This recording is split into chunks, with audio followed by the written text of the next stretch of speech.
Ada nama satu kelurahan di Kota Madia Payakumbuh, tempat saya tinggal. Kota Madia Payakumbuh ini ada satu kelurahan namanya Bunian. Nama kelurahan itu Kelurahan Bunian. Masih di tengah kota. Seorang ibu tua di Bunian itu usianya sudah 94 tahun. Kejadian ini adalah awal 2014. Usianya sudah 94 tahun. Berarti sekarang sudah 96 usianya ya. Ibu tua ini jam 3 mau sholat tahajud ke kamar mandi, tergelincir, lalu pantatnya langsung terhempas dengan keras ke lantai. Yang terjadi adalah pecah dan patah tulang pinggulnya. Untuk usia orang setua itu masih ada zat perekat dan lem nggak di dalam tulangnya? Sudah kering kan? Itu adalah usia menuju kepada osteoporosis. Patah, pecah. Ibarat piring jatuh ke lantai, seperti itulah nasib tulangnya. Subhanallah. Ibu ini karena anaknya memang kaya-kaya semua, ibu ini akhirnya dibawa ke rumah sakit Padang. Setelah dirawat, maka dokter pun berkata kepadanya, untuk diharapkan sembuh secara 100% kami tidak dapat menjamin. Walaupun sembuhnya sembuh yang dalam artian bisa bergerak, paling cepat ibu ini bisa bergerak dalam 6 bulan. Itu paling cepat.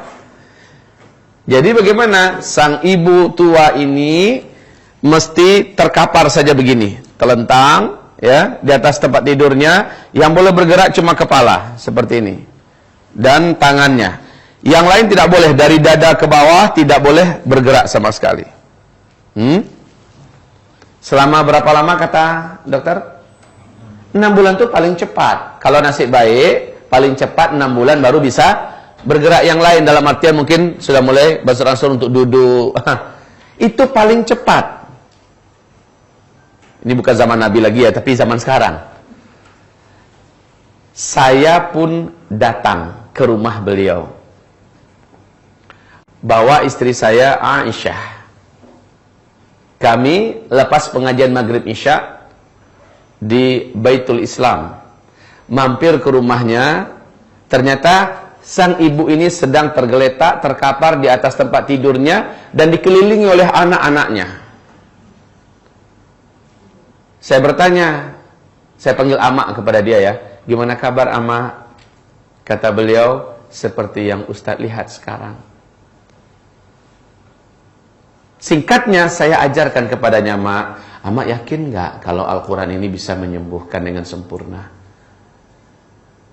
Dia mengatakan, Ama yakin Ustadz. Kalau begitu Ama tiru ya. Apa yang Ananda lakukan, apa yang saya lakukan, Ama tiru ya. Nanti Ama lakukan sering-sering. Baik Ustadz katanya. Saya mulai bacakan. Dia kan dibungkus dengan selimut tebal. Saya mulai bacakan di depan Ama ini, dan anak-anaknya menyaksikan semua. Saya bacakan ke telapak tangan Al-Fatihah sebanyak 7 kali. Setiap selesai baca Al-Fatihah, saya tiupkan ke telapak tangan saya. Dengan niat, bacaan tadi semoga Allah kumpulkan di telapak tangan ini. Entah bagaimana wujudnya, hanya Allah yang Maha tahu. Kemudian saya ulangi sampai 7 kali. Habis itu saya bacakan ayat kursi. Saya baca 3 kali. Masing-masingnya setelah selesai baca kursi, saya tiupkan lagi.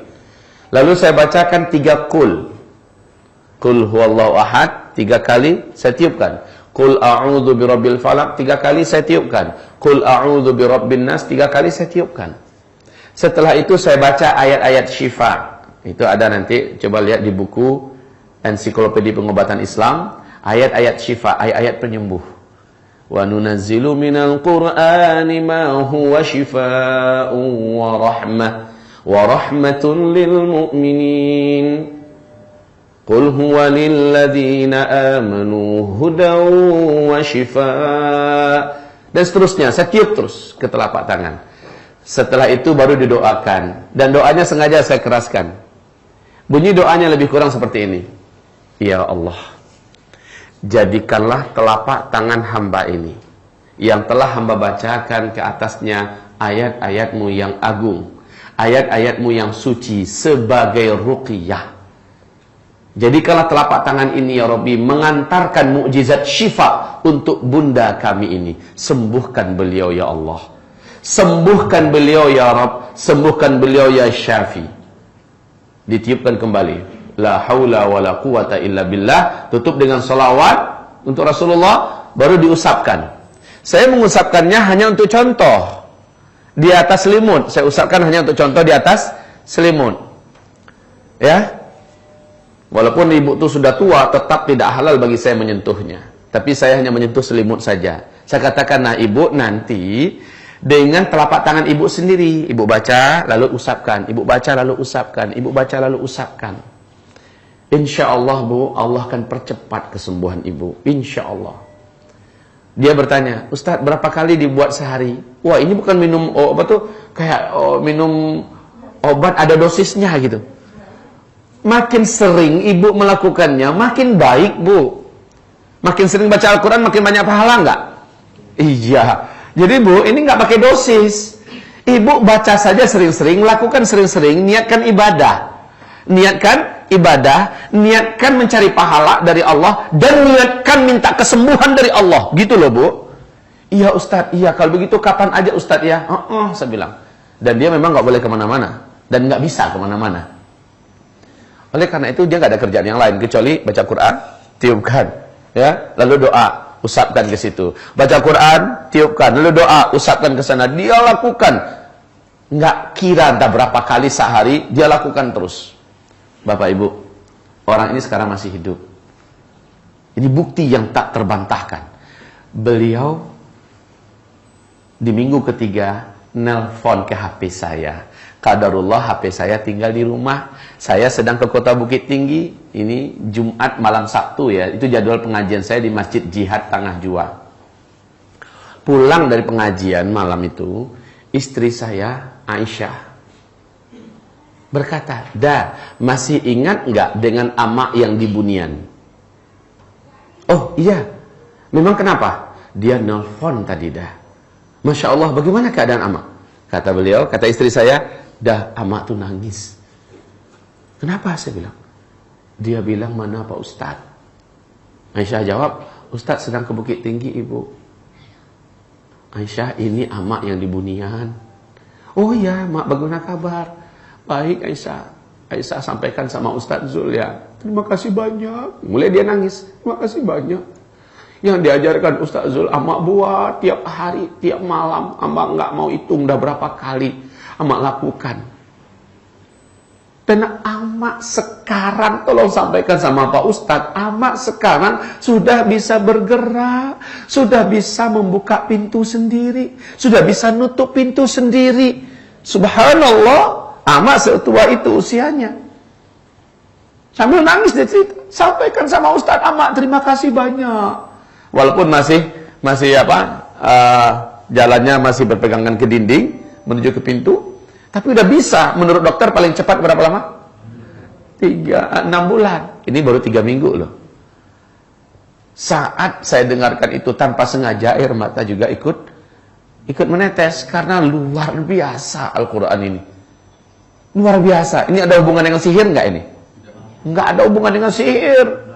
Ya, nggak ada hubungan dengan santet, dengan gangguan jin. Murni medis. Ayo, ini saya untuk mencoba menanamkan keyakinan. Ini testimoni semua yang saya ceritakan. Menanamkan keyakinan. Al-Quran ini punya mukjizat. Salah satu mukjizat Al-Quran adalah syifa, menyembuhkan.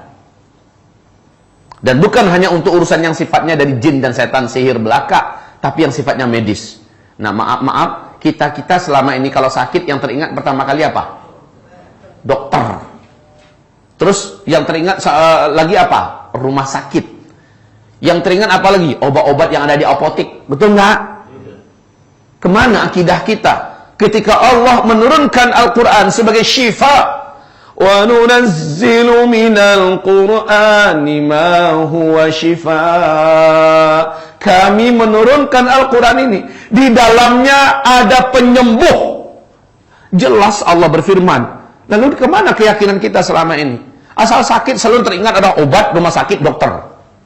Kemana kita letakkan di hati kita, di dada kita, di keyakinan kita ayat-ayat Allah dan Al-Quran? Sesuatu yang lost, yang hilang dari kita selama ini. Baik, Pak Ustadz, terus gimana cerita berikutnya? Minggu ketiga ya, minggu keempat, ibu ini kembali nelfon dengan suara ceria. Lagi-lagi yang ngangkat ketika itu HP adalah istri saya. Aisyah, sampaikan sama Ustadz, Amak sekarang udah di pasar. Subhanallah, udah di pasar. Pas 1 bulan bersama Al-Quran. Pas 1 bulan bersama Al-Quran. Subhanallah.